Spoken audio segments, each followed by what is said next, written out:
जय हिंद, सशक्त आवाज लाइव में आपका स्वागत है।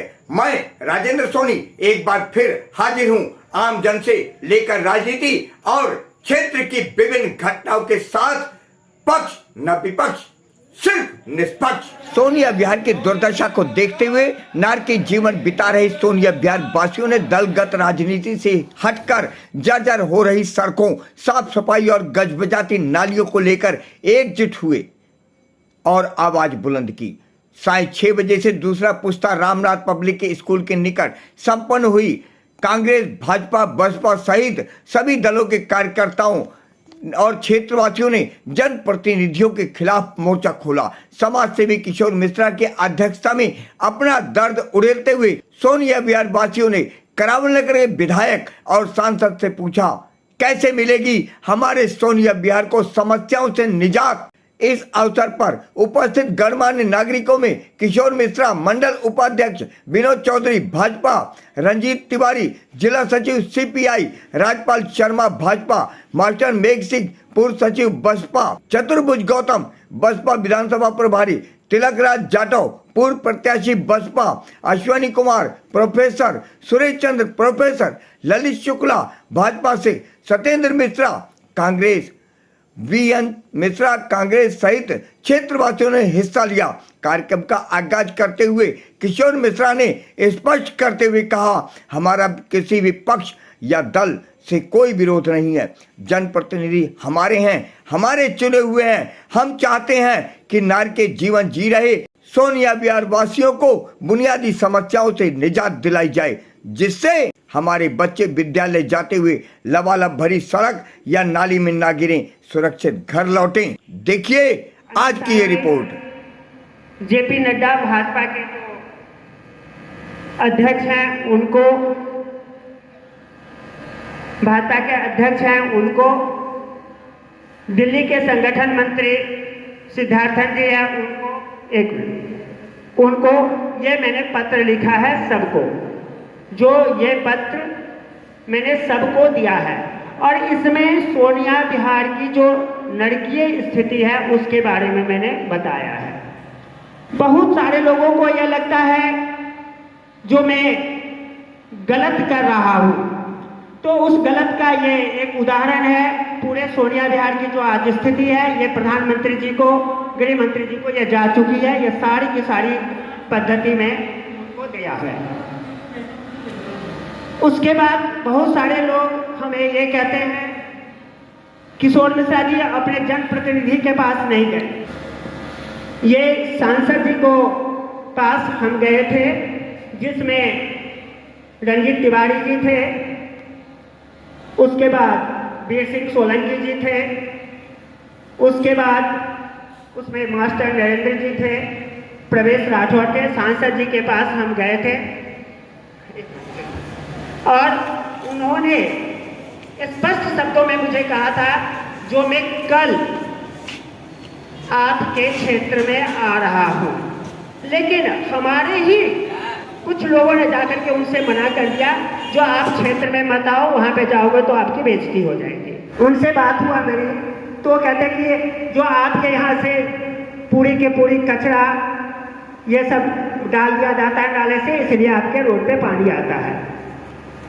तो ये तो श्री राम कॉलोनी का इस चक्कर में हुआ। उसके बाद मैंने कहा कि चलो और आगे बढ़ते हैं।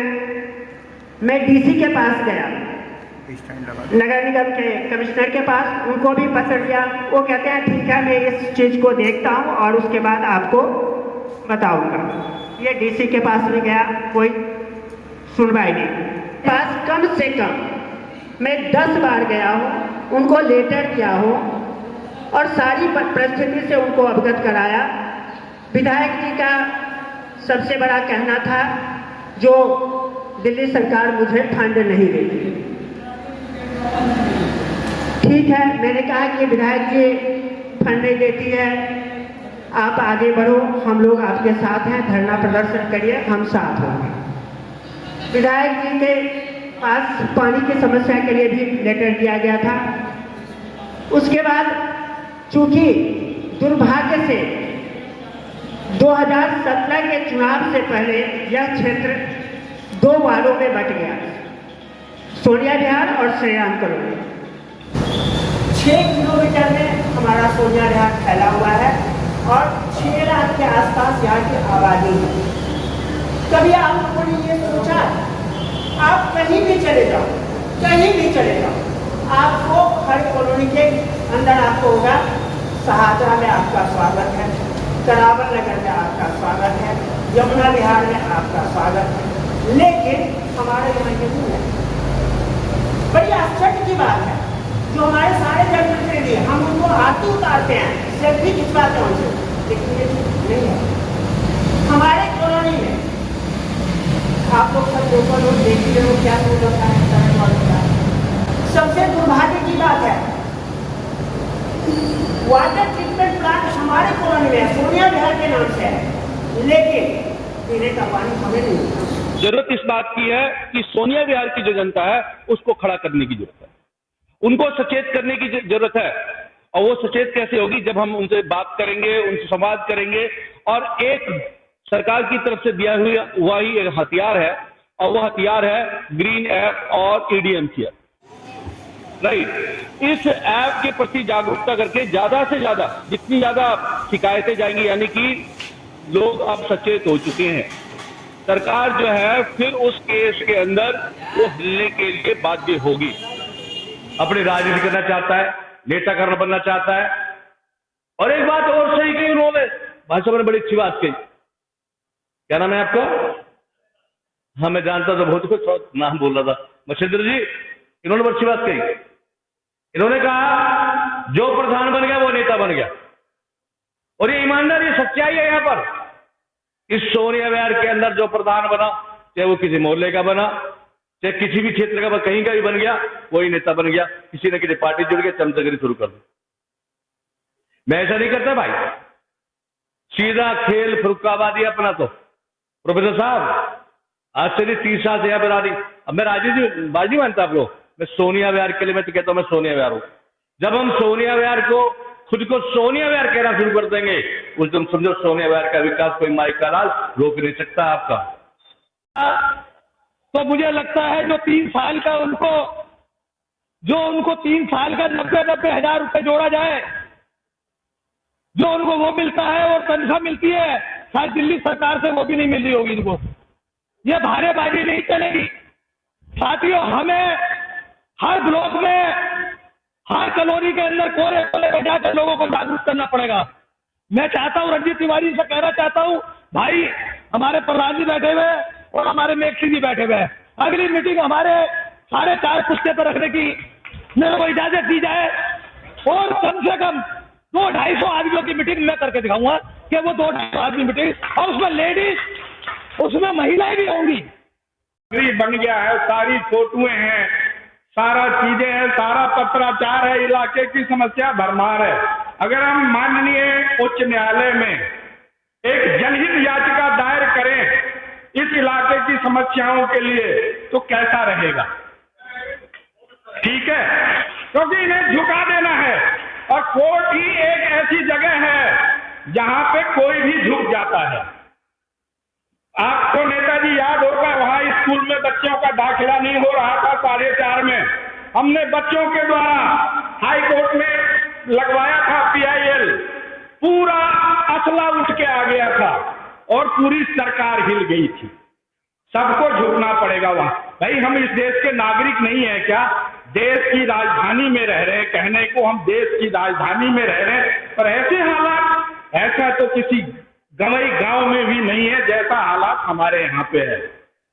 जैसा कि अभी आपको मिश्रा जी ने बताया, तिवारी जी ने भी बताया, हम लोगों ने जो कार्रवाई की है इसका जो भी कोई परिणाम नहीं मिला है, इसीलिए हमने आगे की रणनीति तैयार की है। वो जनहित याचिका जो होती है उसकी तैयारी की है कि हमें आम आदमी पार्टी भी और भारतीय जनता पार्टी भी, क्यों कि स्टेट में आम आदमी पार्टी की सरकार है, जो विद्यालयों की व्यवस्था है स्टेट गवर्नमेंट के अंडर में बहुत कुछ आता है और केंद्र के अंडर में भी बहुत कुछ आता है। तो हम इन दोनों पार्टियों से जब याचिका डाल के जवाब लेंगे तो वहाँ ये अपने आप बताएंगे कि हमने फंड मिला नहीं, लिया नहीं या दिया नहीं। मैंने एक शीर्षक बनाया, उसका नाम रखा सोनिया विहार की दुर्दशा। सोनिया विहार 1982 से यहां पर मकान बनने लगे थे। 1982 आप देखिए कितने दिन यहां पर लोग बसे हुए हैं। सोनिया विहार के अंदर पानी का ट्रीटमेंट प्लांट जो यहां पर है, लेकिन सोनिया विहार एक बूंद पानी के लिए तरसता है, पीने के लिए पानी नहीं है, कोई स्कूल नहीं है, कोई अस्पताल नहीं है, कि हर चीज का यहां पर अभाव है। लेकिन जब इलेक्शन आते हैं, जब वोट मांगने आते हैं, तो बड़े बड़े लुभावने आपसे वादे करते हैं कि हम ये कर देंगे, हम वो कर देंगे, लेकिन इलेक्शन होने के बाद वो किसी को नहीं पूछते। अब RWA नहीं है, तब तक कोई 5 या 10 या 15 व्यक्ति ऐसे मजबूत मिले जो ठोस बात रख सके, जो हमारे नुमाइंदे हैं, जो जन सेवक हैं, उनके पास तक दमदार बात कर सके। ऐसा नहीं है कि वो जन सेवक सुनेंगे नहीं। क्यों नहीं सुनेंगे? पत्राचार एक व्यवस्था ऐसी है, भाई साहब ने कहा कि एक ऐप ऐसा है जिसके माध्यम से जब 100 लोग या 200 या 500, जब 80,000, 88 या 1 लाख के करीब आबादी है, उसमें से 20,000 जब ऐप पर अपनी कंप्लेंट करेंगे तो शायद ऐसा कोई भी जनसेवक नहीं होगा कि अपने आप ना निकल के आए।